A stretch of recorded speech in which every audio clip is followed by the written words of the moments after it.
ಈ ಒಂದು ಪುಡಿ ಇದ್ದರೆ ಸಾಕು, ನಿಮಗೆ ಯಾವುದೇ ರೀತಿಯಾದಂಥ ಟಾಯ್ಲೆಟ್ ಕ್ಲೀನ್ ಮಾಡುವಂಥ ಅವಶ್ಯಕತೆಯೇ ಇಲ್ಲ. ಹೌದು, ಯಾವುದೇ ರೀತಿಯಾದಂಥ ಟಾಯ್ಲೆಟ್ ಕ್ಲೀನರ್ ಕೂಡ ಬೇಕಾಗೋದಿಲ್ಲ. ಹಾಗಿದ್ರೆ ಬನ್ನಿ ಯಾವುದು ಅಂತ ನಿಮಗೆ ತೋರಿಸ್ಕೊಡ್ತಾ ಇದ್ದೀನಿ. ಎಲ್ಲರಿಗೂ ನಮಸ್ಕಾರ, ನನ್ನ ಚಾನಲ್ಗೆ ನಿಮ್ಮೆಲ್ಲರಿಗೂ ಸ್ವಾಗತ. ಇವತ್ತಿನ ವಿಡಿಯೋದಲ್ಲಿ ನಾನು ನಿಮಗೆ ತೋರಿಸ್ಕೊಡ್ತಿರುವಂಥ ಸಿಂಪಲ್ ಮನೆಯಲ್ಲೇ ಮಾಡುವಂತಹ ಒಂದು ಪುಡಿ. ಈ ಪುಡಿನ ನೀವು ಹಾಕೋದ್ರಿಂದ ನಿಮ್ಮ ಟಾಯ್ಲೆಟ್ ತುಂಬ ಅಂದರೆ ತುಂಬ ಪಳಪಳ ಅಂತ ಹೊಳೆಯುತ್ತೆ. ಫಸ್ಟ್ ನಾನಿಲ್ಲಿ ಒಂದು ಸಣ್ಣದಾದಂತಹ ಒಂದು ಬೌಲ್ನ ತೊಗೊಂಡಿದ್ದೀನಿ. ಫಸ್ಟ್ ನಾನಿಲ್ಲಿ ಬೌಲಿಗೆ ನೀವು ಯೂಸ್ ಮಾಡುವಂಥ ಡಿಟರ್ಜೆಂಟ್ ಪೌಡರ್ ಯಾವುದಿದೆ ಅದನ್ನು ತೊಗೊಳ್ಳಿ. ನಾನಿಲ್ಲಿ ಡಿಟರ್ಜೆಂಟ್ ಪೌಡರ್ನ ತೊಗೊಂಡಿದ್ದೀನಿ ಫಸ್ಟಿಗೆ. ಹಾಗೆ ನಾನು ಎಷ್ಟು ಡಿಟರ್ಜೆಂಟ್ ಪೌಡರ್ ತೊಗೊಂಡಿದ್ದೀನೋ ಅಷ್ಟೇ ನಾನಿಲ್ಲಿ ಉಪ್ಪನ್ನು ತೊಗೊತಿದ್ದೀನಿ. ಹೌದು, ಉಪ್ಪು ಮಾತ್ರ ಹೆಚ್ಚು ಕ್ವಾಂಟಿಟಿಯಲ್ಲಿ ತೊಗೋಬೇಕಾಗತ್ತೆ. ಯಾಕಂದರೆ ಉಪ್ಪು ಏನಿದೆ, ಕರೆ ಕಟ್ಟಿರುವಂಥ ಹಳದಿ ಏನು ಪ್ಯಾಚಸ್ ಆಗಿರುತ್ತೆ, ಪಾಚಿ ಏನಾಗಿರುತ್ತಲ್ವ, ಅದನ್ನೆಲ್ಲವನ್ನು ಕ್ಲೀನ್ ಮಾಡುತ್ತೆ. ಹಾಗಾಗಿ ಉಪ್ಪನ್ನು ತೊಗೊಳ್ಳೇಬೇಕು. ಹಾಗೆ ಇದಕ್ಕೆ ರಂಗೋಲಿ ಪುಡಿನ ಹಾಕ್ಕೊತಾ ಇದ್ದೀನಿ. ಈ ಪುಡಿ ಏನಿದೆ, ನೀವು 2ರಿಂದ 3 ಸತಿ ಯೂಸ್ ಮಾಡ್ಬೋದು. ನಿಮ್ಮ ಟಾಯ್ಲೆಟ್ ರೂಮ್ ಏನಾದರೂ ಜಾಸ್ತಿ ಹೊಲಸಿಲ್ಲ ಅನ್ನೋ ಹಾಗಿದ್ರೆ ಇದನ್ನು 2ರಿಂದ 3 ಸತಿ ಯೂಸ್ ಮಾಡ್ಬೋದು. ಅಥವಾ ನೀವು ಇಲ್ಲಿ ನಾನು ತೋರಿಸಿರೋ ಥರ ಹಾಕ್ಕೊಂಡ್ರೆ ಇದನ್ನು ಒಂದೇ ಟೈಮ್ ಯೂಸ್ ಮಾಡ್ಬೋದು, ತುಂಬ ಅಂದರೆ ತುಂಬ ಹೊಲಸಿದ್ರೆ. ಸೊ ಫಸ್ಟ್ ಬಂದುಬಿಟ್ಟು ಈ 3 ಇಂಗ್ರೀಡಿಯೆಂಟ್ಸ್ನ ಹಾಕ್ಕೊಳ್ಳಿ. ಅದಾದಮೇಲೆ ನಿಮಗೆ ಕಲರ್ ನ್ಯಾಪ್ತೋಲಿಯನ್ ಬಾಲ್ಸ್ ಏನು ತೋರಿಸ್ತಾ ಇದ್ದೀನಿ, ನುಸಿ ಮದ್ದು ಗುಳಿಗೆ ಅಂತ ಹೇಳ್ತೀವಲ್ವ, ಅದನ್ನು ನಾನಿಲ್ಲಿ ತೋರಿಸ್ಕೊಡ್ತಾ ಇದ್ದೀನಿ. ಅದನ್ನು ನೀವು ಹಾಕೋದ್ರಿಂದ ನಿಮ್ಮ ಟಾಯ್ಲೆಟ್ ರೂಮಿನಲ್ಲಿರುವಂಥ ಬ್ಯಾಡ್ ಸ್ಮೆಲ್ ಏನಿದೆ ಅದು ಹೋಗುತ್ತೆ. ಸೊ ಬ್ಯಾಡ್ ಸ್ಮೆಲ್, ಅದು ಒಂಥರ ವಾಸನೆ ಇದ್ಬಿಟ್ರೆ ಮುಗೀತು. ಟಾಯ್ಲೆಟ್ಟಿಗೆ ಮಕ್ಕಳಾಗಿರ್ಬೋದು, ವಯಸ್ಸಾಗಿರ್ಬೋದು, ಯಾರೇ ಹೋದ್ರೂ ಒಂಥರ ಹೆಸಿಟೇಟ್ ಮಾಡ್ಕೊಂಡ್ಬಿಡ್ತಾರೆ. ಆದರೆ ಈ ನುಸಿಮದ್ದು ಗುಳಿಗೆ ಏನಿದೆ ಅದನ್ನು ಹಾಕೋದ್ರಿಂದ ಬ್ಯಾಡ್ ಸ್ಮೆಲ್ ಇರುವಂಥದ್ದು ಏನಿದೆ ಅದು ಕ್ರಮೇಣವಾಗಿ ಕಮ್ಮಿ ಆಗುತ್ತೆ. ಇದಕ್ಕೆ ನ್ಯಾಪ್ತೋಲಿಯನ್ ಬಾಲ್ಸ್ ಅಂತ ಕೂಡ ಕರೀತಾರೆ, ಅಥವಾ ನಮ್ಮ ಉತ್ತರ ಕರ್ನಾಟಕದ ಕಡೆ ಇದಕ್ಕೆ ಡಾಂಬರ್ ಗುಳಿಗೆ ಅಂತ ಕೂಡ ಹೇಳ್ತೀವಿ. ಇದನ್ನು ನಾನಿಲ್ಲಿ ಒಂದು ಪೂರ ಹೊಡೆದಿದ್ದೀನಿ. ಸೊ ಸಣ್ಣದಾಗಿ ಕುಟ್ಟಿ ಪುಡಿ ಮಾಡ್ಕೊಂಡಿದ್ದೀನಿ. ಇದರಲ್ಲಿ ನಾನು ಅರ್ಧದಷ್ಟು ನಾನು ಹಾಕ್ತಾಯಿದ್ದೀನಿ. ಇನ್ನೂ ಅರ್ಧ ಏನಿದೆ ನಾನು ನೆಕ್ಸ್ಟು ತೋರಿಸ್ಕೊಡ್ತಾ ಇದ್ದೀನಿ. 2ನೇ ಟಿಪ್ನಲ್ಲಿ ತೋರಿಸ್ಕೊಡ್ತಾ ಇದ್ದೀನಿ ಏನು ಮಾಡ್ತೀನಿ ಅನ್ನೋದನ್ನು. ಫಸ್ಟು ನಿಮಗೆ ತೋರಿಸ್ಕೊಟ್ಟ ಹಾಗೆ ನಾನಿಲ್ಲಿ ಡಿಟರ್ಜೆಂಟ್ ಪೌಡರ್, ರಂಗೋಲಿ ಪುಡಿ, ಹಾಗೆ ಉಪ್ಪು 3ನ್ನು ಕೂಡ ನಾನು ಹೆಚ್ಚು ಕ್ವಾಂಟಿಟಿದಲ್ಲಿ ತೊಗೊಂಡಿದ್ದೀನಿ. ಅದಾದಮೇಲೆ ನಾನು ನಿಮಗೆ ತೋರಿಸ್ಕೊಟ್ಟಿರುವಾಗೆ ನ್ಯಾಪ್ತೋಲಿಯನ್ ಬಾಲ್ನ ಕುಟ್ಟಿ ಪುಡಿ ಮಾಡ್ಕೊಂಡಿದ್ದೀನಿ. ಹಾಗೆ ಎಕ್ಸ್ಪೈರ್ ಆಗಿರುವಂಥ ಯಾವುದಾದ್ರೂ ಒಂದು ಟ್ಯಾಬ್ಲೆಟ್ನ ತೊಗೊಳ್ಳಿ, ಅದನ್ನು ಕುಟ್ಟಿ ಪುಡಿ ಮಾಡಿ ಹಾಕ್ಕೊಳ್ಳಿ. ಟ್ಯಾಬ್ಲೆಟ್ ಹಾಕೋದ್ರಿಂದ ಕೂಡ ಅಷ್ಟೇ ಬ್ಯಾಡ್ ಸ್ಮೆಲ್ ಅನ್ನೋದು ಏನಿದೆ ಅದು ಹೋಗಿಬಿಡುತ್ತೆ. ಯಾವುದೇ ರೀತಿಯಾದಂಥ ದುರ್ವಾಸನೆ ಇದ್ದರೆ, ಕೆಟ್ಟು ಬ್ಯಾಕ್ಟೀರಿಯಲ್ ಇದ್ದರೆ ಅವೆಲ್ಲವೂ ಕೂಡ ನಾಶವಾಗುತ್ತೆ ಅನ್ನೋದಕ್ಕೋಸ್ಕರ ನಾವಿಲ್ಲಿ ಈ ನಾವಿಲ್ಲಿ ಈಗ ಟ್ಯಾಬ್ಲೆಟ್ ಏನು ಎಕ್ಸ್ಪೈರ್ ಆಗಿರುವಂಥ ಟ್ಯಾಬ್ಲೆಟ್ನ ಹಾಕ್ತಾಯಿದ್ದೀನಿ. ಸೊ ಇವೆಲ್ಲವನ್ನು ಹಾಕ್ಕೊಂಡ್ಮೇಲೆ ಇದನ್ನು ನೀವು ಒಂದು 5ರಿಂದ 10 ನಿಮಿಷಗಳ ಕಾಲ ಈ ಪುಡಿ ಏನಿದೆ ನಿಮ್ಮ ಟಾಯ್ಲೆಟ್ ರೂಮ್ನಲ್ಲಿ ಹಾಕಿ ಬಿಟ್ಬಿಡಿ, ಸಾಕು. ಏನೇನು ಮಾಡೋದು ಬೇಕಾಗೋದಿಲ್ಲ. ಬರೀ ಟಾಯ್ಲೆಟ್ ರೂಮ್ನಲ್ಲಿ ಇದನ್ನು ಹಾಕಿಬಿಟ್ಟು ನೀವು ಯಾವಾಗ ತೊಳಿತೀರಲ್ಲ ಆವಾಗ ಸ್ವಲ್ಪ ಒಂದು ಜಗ್ಗಿನ ನೀರಿನಿಂದ ಹಾಕಿಬಿಟ್ಟು ಜಸ್ಟ್ ಬ್ರಷ್ ಮಾಡಿಕೊಂಡ್ರೆ ಸಾಕು.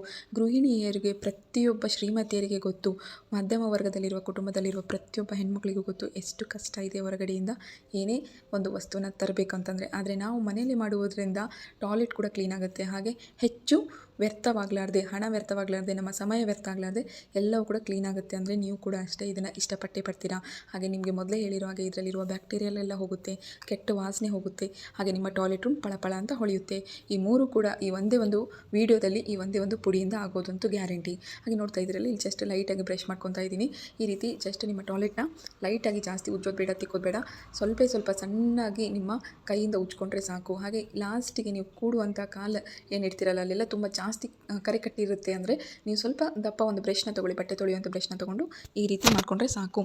ಜಸ್ಟ್ ನೀರು ಹಾಕ್ಕೊಂಡ್ಬಿಡಿ, ಎಲ್ಲವೂ ಕ್ಲೀನ್ ಆಗುತ್ತೆ. ನೋಡಿ ಈ ರೀತಿ ಎಷ್ಟು ನೀಟಾಗಿ ಕ್ಲೀನಾಗಿದೆ ಅಂತೇಳಿ. ಸ್ನೇಹಿತರೆ, ಯಾರೆಲ್ಲ ನನ್ನ ಚಾನಲ್ನ ಮೊದಲ ಬಾರಿಗೆ ನೋಡ್ತಿದ್ರು ಪ್ಲೀಸ್ ನನ್ನ ಚಾನಲ್ನ ಸಬ್ಸ್ಕ್ರೈಬ್ ಆಗೋದನ್ನು ಮಾತ್ರ ಮರಿಬೇಡಿ. ಹಾಗೆ ಪಕ್ಕದಲ್ಲಿರುವ ಬೆಲ್ ಐಕಾನ್ನ ಕ್ಲಿಕ್ ಮಾಡಿ, ಎಲ್ಲಕ್ಕಿಂತ ಮುಂಚೆ ನೋಟಿಫಿಕೇಷನ್ ನಿಮಗೆ ಸಿಗುತ್ತೆ.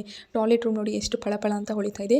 ಹಾಗೆ ಬಂದುಬಿಟ್ಟು ಪ್ರತಿಯೊಬ್ಬರು ಕೂಡ ಮನೆಯಲ್ಲಿ ಟಾಯ್ಲೆಟ್ನ ಯೂಸ್ ಮಾಡ್ತಾರೆ. ಹಾಗಾಗಿ ಜಾಸ್ತಿ ದುರ್ವಾಸನೆ ಬರೋದಂತೂ ಗ್ಯಾರಂಟಿ.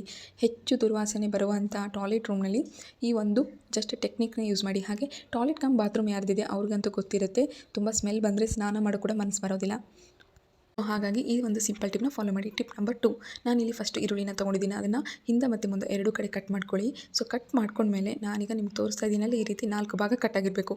ಈ ರೀತಿ 4 ಭಾಗ ಕಟ್ ಆದಮೇಲೆ ನಾನಿಲ್ಲಿ ಒಂದು ಸಣ್ಣದಾದಂಥ ಬೌಲ್ನ ತೊಗೊತಾ ಇದ್ದೀನಿ. ನೀವು ಕೂಡ ಅಷ್ಟೇ ಈ ರೀತಿ ಒಂದು ಸಣ್ಣದಾದ ಬೌಲ್ ತೊಗೊಳ್ಳಿ. ನಮಗೆ ಬೌಲ್ ಇಲ್ಲ ಅನ್ನೋ ಹಾಗಿದ್ರೆ ಒಂದು ಪ್ಲಾಸ್ಟಿಕ್ಕಿನ ಚಾ ಕಪ್ ಏನು ಸಿಗುತ್ತೆ ಅಲ್ವಾ, ಸೊ ಆ ರೀತಿ ಚಾ ಕಪ್ನ ತೊಗೊಳ್ಳಿ. ಇದಕ್ಕೆ ನಾನಿಲ್ಲಿ ಉಪ್ಪನ್ನು ಹಾಕ್ಕೊತಾ ಇದ್ದೀನಿ. ನೀವು ಕೂಡ ಅಷ್ಟೇ ಇದೇ ರೀತಿ ಉಪ್ಪು ಹಾಕೊಳ್ಳಿ. ಇದ್ರ ಒಳಗಡೆ ಹೋದರೂ ಪರವಾಗಿಲ್ಲ, ಒಳಗಡೆ ಹೋಗಲಿಲ್ಲ ಅಂದರೂ ಪರವಾಗಿಲ್ಲ, ನಡೆಯುತ್ತೆ.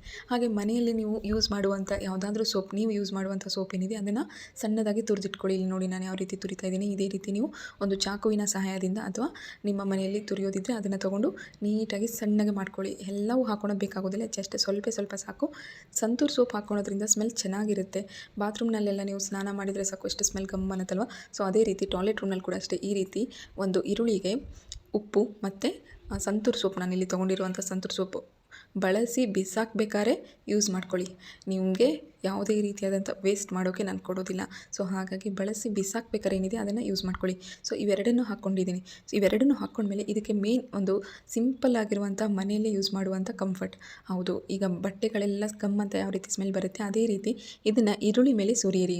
ಈರುಳ್ಳಿ ಮೇಲೆ ಕಂಫರ್ಟ್ ಹಾಕೋದ್ರಿಂದ ಸ್ಮೆಲ್ ತುಂಬ ಅಂದರೆ ತುಂಬ ಚೆನ್ನಾಗಿರುತ್ತೆ. ಟಾಯ್ಲೆಟ್ ರೂಮ್, ಬಾತ್ರೂಮ್ ಆಗಿರ್ಬೋದು, ಅಥವಾ ಇದನ್ನು ನೀವು ನಿಮ್ಮ ಕಿಚನ್ ರೂಮ್ನಲ್ಲಿ ಕೂಡ ಅಷ್ಟೇ ಇಟ್ಕೊಳ್ಬೋದು. ಇದರಿಂದ ಮನೆಯಲ್ಲಿ ಯಾವಾಗಲೂ ಒಂದು ಒಳ್ಳೆಯ ಸ್ಮೆಲ್ ಇರುತ್ತೆ, ಯಾವುದೇ ರೀತಿಯಾದಂಥ ದುರ್ವಾಸನೆ ಇರೋದಿಲ್ಲ.